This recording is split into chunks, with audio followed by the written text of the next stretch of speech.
Tension. An important part of my work utilizes tension. We all know about tension. Tension represents an aspect of the human condition we can't really ignore. In my sculpture, it takes on the form of physical constraint.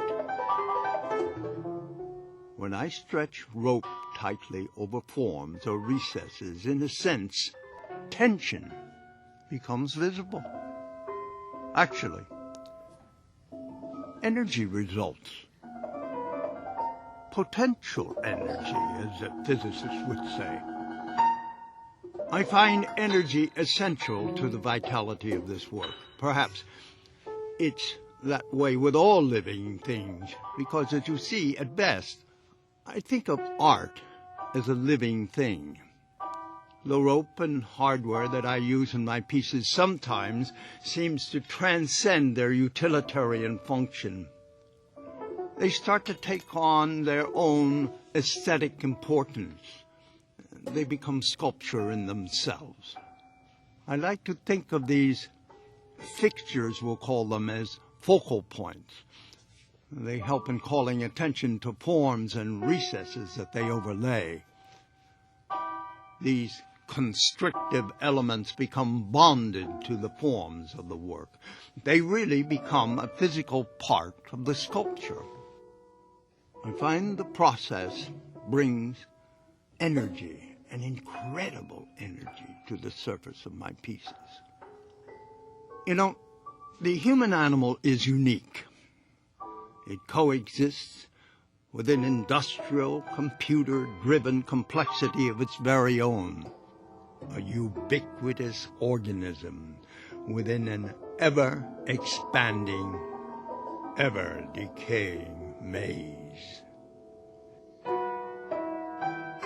This certainly distinguishes us from the rest of the animal kingdom.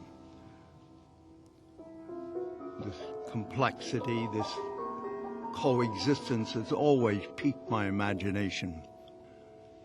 My work reflects this condition. I construct and join elements that, for me, represents the organic and the inorganic.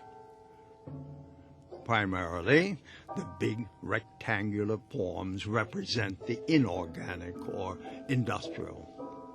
The human or organic is sometimes represented by organic-looking forms, sometimes by drawings of anatomy, or at other times, the viewer's own reflection is seen in dark, mirrored glass. And as both of these elements are placed under the severe force of constriction, all things merge. A single sculptural entity comes about.